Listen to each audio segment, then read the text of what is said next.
ಆತ್ಮೀಯರೇ ನಮಸ್ಕಾರ, good afternoon. ಇವತ್ತು ನಾವು ಶ್ರೀ ಅಂಬಾ ಭೈರವ ಮೋಟರ್ ಡ್ರೈವಿಂಗ್ ಸ್ಕೂಲ್ನ ಕಾರಲ್ಲಿ ಹೊರಟಿದ್ದೀವಿ. ಆತ್ಮೀಯರೇ, ಇವರು ನಮ್ಮ ಹೊಸ ವಿದ್ಯಾರ್ಥಿ ಮಾಳಿಂಗರಾಯ ಮಾಳಪ್ಪ ಅಂಥೇಳಿ.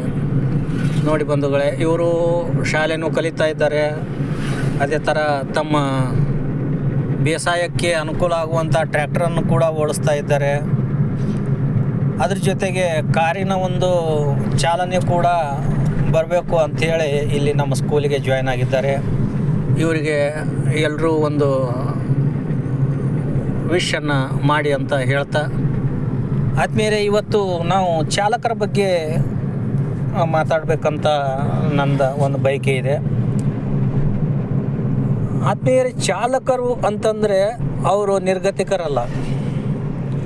ಚಾಲಕರು ಚಾಲನಾ ವೃತ್ತಿಯನ್ನು ಮಾಡ್ತಾ ಇರೋದರಿಂದ ಅವರಿಗೆ ಚಾಲಕರು ಅನ್ನುವಂಥ ಒಂದು ಹೆಸರು ಬರ್ತದೆ. ನೋಡಿ, ಆ ಚಾಲಕರಿಗೂ ಕೂಡ ಸಂಸಾರ ಇರ್ತದೆ, ಕುಟುಂಬ ಇರ್ತದೆ, ಮಕ್ಕಳು ಇರ್ತಾರೆ, ತಂದೆ ತಾಯಿ ಇರ್ತಾರೆ, ಹೆಂಡತಿ ಇರ್ತಾಳೆ. ತುಂಬಿದ ಸಂಸಾರದ ಒಂದು ವ್ಯಕ್ತಿ ಚಾಲಕ ವೃತ್ತಿಯನ್ನು ಮಾಡ್ತಾ ಇರ್ತಾನೆ. ಮತ್ತು ಅವನಿಗೆ ಯಾವುದೇ ಥರದ ಗತಿ ಇಲ್ಲದೆ ಅವನು ಆ ವೃತ್ತಿಯನ್ನು ಮಾಡ್ತಾ ಇರೋದಿಲ್ಲ. ಅವನಿಗೆ ಪ್ರಿಯವಾಗಿರುತ್ತದೆ, ಆ ಕಾರಣದಿಂದ ಅವನು ಚಾಲಕನಾಗಿರ್ತಾನೆ. ನೋಡಿ, ಈ ಚಾಲಕ ವೃತ್ತಿ ಎಷ್ಟೊಂದು ಇಂಪಾರ್ಟೆಂಟ್ ಅಂದರೆ, ಯಾವುದೇ ಒಂದು ನೀವು ವಾಹನದಲ್ಲಿ ಕುಳಿತುಕೊಂಡ್ರೂ ಸಹಿತ ಅದಕ್ಕೊಬ್ಬರು ಚಾಲಕರು ಇದ್ದೇ ಇರ್ತಾರೆ.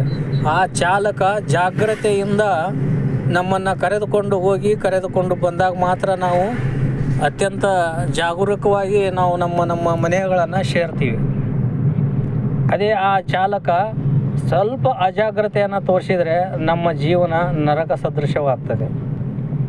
ನೀವು ಈ ಇಂದಿನ ದಿನಮಾನಗಳಲ್ಲಿ ಕೇಳಿರ್ಬೋದು, ಏನಂತಂದರೆ ಚಾಲಕನ ನಿಯಂತ್ರಣ ತಪ್ಪಿ ಅನಾಹುತ ಆಯಿತು, ಇಷ್ಟೊಂದು ಜನ ತೀರಿದರು ಅಥವಾ ಇಷ್ಟೊಂದು ಜನರು ಒಂದು ಅಪಘಾತದಲ್ಲಿ ಅನಾರೋಗ್ಯಕ್ಕೀಡಾದರು ಅಥವಾ ಅವರಿಗೆ ಏನೋ ಒಂದು ತೊಂದರೆಗಳಾದವು ಅಂಥೇಳಿ ನೀವೆಲ್ಲರೂ ಕೇಳ್ಪಟ್ಟಿರ್ತೀರಿ. ಅದೆಲ್ಲ ಆಗೋದು ಯಾಕಂತಂದರೆ ಚಾಲಕನ ಒಂದು ನಿರ್ಲಕ್ಷ್ಯತನದಿಂದ ಅಥವಾ ಚಾಲಕನಿಗೆ ಏನೋ ತೊಂದರೆಯಾಗಿ ಆ ಥರ ಒಂದು ಘಟನೆ ಸಂಭವಿಸಿರ್ತದೆ. ನಾವು ಯಾವುದೇ ಒಂದು ವಾಹನದಲ್ಲಿ ಕುಳಿತುಕೊಂಡಾಗ ನಮಗೆ ದೇವರ ಸಮಾನವಾಗಿರತಕ್ಕಂಥ ವ್ಯಕ್ತಿ ಯಾರಂತಂದರೆ ಚಾಲಕನೇ. ಉದಾಹರಣೆಗೆ ಒಂದು ವಿಮಾನವನ್ನು ತೆಗೆದುಕೊಳ್ಳಿ. ವಿಮಾನದ ಪೈಲಟು ಕ್ಷಣಕ್ಕೂ ಸುದ್ದಿಯನ್ನು ಕೊಡ್ತಾ ಇರ್ತಾನೆ. ಅಕಸ್ಮಾತ್ ಏನೋ ಇದರಲ್ಲಿ ಈಗ ಹವಾಮಾನದಲ್ಲಿ ವೈಪರೀತ್ಯ ಆಯ್ತು ಅಂತಂದರೆ ಆ ಚಾಲಕ, ಆ ಪೈಲಟು ಎಲ್ರಿಗೂ ಅನೌನ್ಸ್ ಮಾಡ್ತಾನೆ, ಹವಾಮಾನದಲ್ಲಿ ವೈಪರೀತ್ಯ ಇರೋದ್ರಿಂದ ನಾವು ತುರ್ತು ಭೂಸ್ಪರ್ಶ ಮಾಡಬೇಕಾಗಿದೆ ಅಂಥೇಳಿ. ಇಷ್ಟೊಂದು ಚಾಲಾಕಿತನದಿಂದ ಚಾಲಕ ಚಾಲನೆಯನ್ನು ಮಾಡಬೇಕಾದ್ರೆ ನಾವು ಅವರಿಗೆ ದೂಷಿಸಬಾರದು. ಒಬ್ಬ ಯಾವುದೇ ಒಂದು ಚಾಲಕ ರಾತ್ರಿ ವೇಳೆಯಲ್ಲಿ ವಾಹನವನ್ನು ಚಲಾಯಿಸ್ತಾ ಅವನಿಗೆ ನಿದ್ದೆಯ ಮಂಪರು ಬಂದಾಗ ಅವನು ವಾಹನವನ್ನು ಒಂದು ಸೈಡಿಗೆ ಹಾಕಿ ಅವನು ಮಲಗಬೇಕು ಅಂತಂದಾಗ ನಾವು ಅವನಿಗೆ ಬೈಬಾರ್ದು, ಅವನ ಮೇಲೆ ನಾವು ಸಿಟ್ಟು ಮಾಡ್ಕೋಬಾರ್ದು. ಯಾಕಂತಂದರೆ ಅವನು ಕೂಡ ಮನುಷ್ಯ. ಅವನಿಗೆ ನಿದ್ದೆಯ ಮಂಪರು ಬಂದಿರೋದ್ರಿಂದ ಅವನು ವಿಶ್ರಾಂತಿ ಬಯಸಿರ್ತಾನೆ. ಆ ವಿಶ್ರಾಂತಿಗಾಗಿ ಅವನು ತಡಕಾಡ್ತಿರ್ತಾನೆ.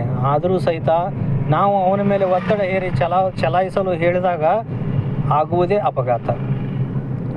ಆ ಕಾರಣದಿಂದ ಬಂಧುಗಳೇ, ನಾವು ಚಾಲಕರನ್ನು ನಮ್ಮ ಮನೆಯ ವ್ಯಕ್ತಿ, ನಮ್ಮ ಸಹಪಾಠಿ ಅಥವಾ ನಮ್ಮ ಮಿತ್ರ ಅಥವಾ ನಮ್ಮ ಕುಟುಂಬದ ಸದಸ್ಯ ಅಂತ ತಿಳಿದುಕೊಂಡು ಅವನ ಜೊತೆ ನಮ್ಮ ವರ್ತನೆ ಇರಬೇಕು ಬಂಧುಗಳೇ.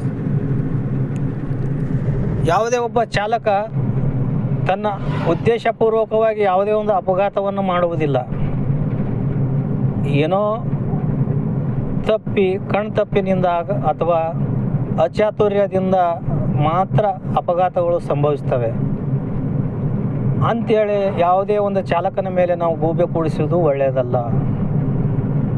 ಆ ಕಾರಣದಿಂದ ಆ ಚಾಲಕ ಆದವನಿಗೆ ಎಲ್ಲವೂ ಗೊತ್ತಿರ್ತದೆ. ಮೆಕ್ಯಾನಿಕಲ್ ಬಗ್ಗೆ ಗೊತ್ತಿರ್ತದೆ, ಮೆಕ್ಯಾನಿಸಮ್ ಬಗ್ಗೆ ಗೊತ್ತಿರ್ತದೆ.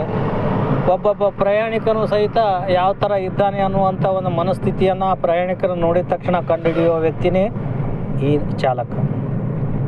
ಸೊ ಅವನಿಗೆ ನಾವು ಆದರಪೂರ್ವಕವಾದಂಥ ಒಂದು ಸಮ್ಮಾನವನ್ನು ಅವನಿಗೆ ಕೊಡಬೇಕು ಅಂತ ನಾನು ಈ ಸಂದರ್ಭದಲ್ಲಿ ಹೇಳ್ತಾ ಇದ್ದೀನಿ.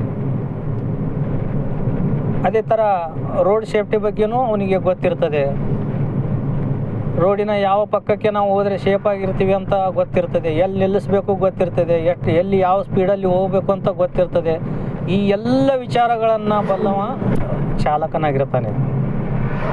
ಆ ಕಾರಣದಿಂದ ನಾವೆಲ್ಲರೂ ಕೂಡ ಆ ಚಾಲಕನಿಗೆ ಒಂದು ಸಮ್ಮಾನವನ್ನು ಕೊಡ್ತಾ ಅವನನ್ನು ಹೀಯಾಳಿಸೋದನ್ನು ಬಿಟ್ಟು ಅವನಿಗೂ ಕೂಡ ಒಂದು ರಾಜಮರ್ಯಾದೆಯನ್ನು ಕೊಡೋಣ ಅಂತ ಈ ಸಂದರ್ಭದಲ್ಲಿ ಹೇಳ್ತಾ, ಅದೇ ಥರ ಇಂಥ ಹಲವಾರು ವಿಚಾರಗಳನ್ನು ಈ ಮೊದಲೂ ನಾನು ಹೇಳಿದ್ದೀನಿ, ಇನ್ನೂ ಮುಂದೂ ಹೇಳ್ತಾ ಇರ್ತೀನಿ.